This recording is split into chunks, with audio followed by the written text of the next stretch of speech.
Taiwan melaporkan 339 kasus positif lokal, 133 kasus backlog, dan 2 kasus impor tanggal 4 Juni. Kasus meninggal juga bertambah 21 kasus. Jumlah kasus terbanyak berada di kota New Taipei 227 kasus, Taipei 152 kasus, Kabupaten Miaoli 51 kasus.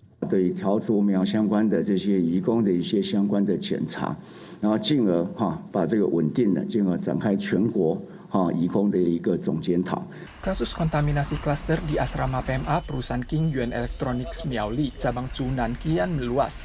Hingga tanggal 3 malam, sebanyak 1.915 orang telah menjalani rapid test, 51 diantaranya positif, mencapai 2,58%. Saat ini seluruh penderita positif termasuk 45 karyawan lainnya telah dikarantina di asrama serta menjalani tes PCR. Sejak tanggal 4 pagi, sejumlah karyawan telah sampai di perusahaan untuk menjalani pemeriksaan. Pihak perusahaan telah melakukan upaya pengalihan dan subdivisi di zona pabrik untuk mencegah penyebaran kasus. Menurut catatan Departemen Kesehatan Kabupaten Miaoli, hanya ada 2 PMA perusahaan yang positif tertular tanggal 1. Namun seiring merebaknya kasus tanggal 2 dan 3 di antara para PMA, total penderita positif kini telah mencapai 45 orang. 8 PMA pabrik percetakan di kawasan Chonghe, kota New Taipei positif tertular akibat kasus kontaminasi klaster. Dilaporkan bahwa 49 PMA lainnya yang seharusnya diliburkan untuk prosedur rapid test tidak semuanya menjalani proses pemeriksaan, bahkan kembali ke asrama dan berkumpul di sana. Biro Ketenagakerjaan Kota New Taipei telah meminta pihak majikan untuk segera menjadwalkan pemeriksaan terhadap PMA. Hasil tes ke-49 PMA tersebut adalah negatif. Yang positif juga telah dilarikan ke pusat karantina terpadu untuk diobati. 但是雇主如果没有妥善安排移工居家隔离，救护就可以罚6万到30万以下的罚款。 Di antara 600-an data yang disinyalir sebagai sumber penularan dalam 3 hari terakhir ini, terbanyak hingga 40% merupakan anggota keluarga dan sanak saudara sendiri. Hou Youyi secara khusus meminta agar warga tidak mengunjungi kerabat mereka selama 2 pekan mendatang. Pada tanggal 3, Wali Kota Taipei mengakui bahwa situasi pandemi memasuki tahap panas dingin. Hingga kini lebih dari 2.000 orang di kota Taipei telah positif tertular.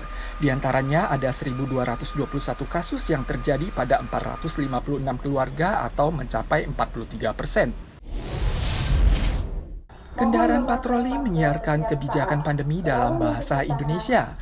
Dalam rangka meningkatkan upaya pencegahan pandemi, Pemkab Yunlin merekam klip dalam bahasa Mandarin, Taiwan, Inggris, Indonesia, Vietnam, dan Thailand yang dipadu dengan karakter dari berbagai negara di atas tubuh kendaraan untuk disiarkan di 20 desa Kabupaten Yunlin. Untuk mencegah celah penularan, Pemkab Yunlin meluncurkan 3 unit kendaraan patroli yang dialokasikan di pintu masuk dan keluar kawasan industri dan pasar saat jam pulang kantor, serta kadang melewati gang pedesaan untuk meningkatkan advokasi pandemi.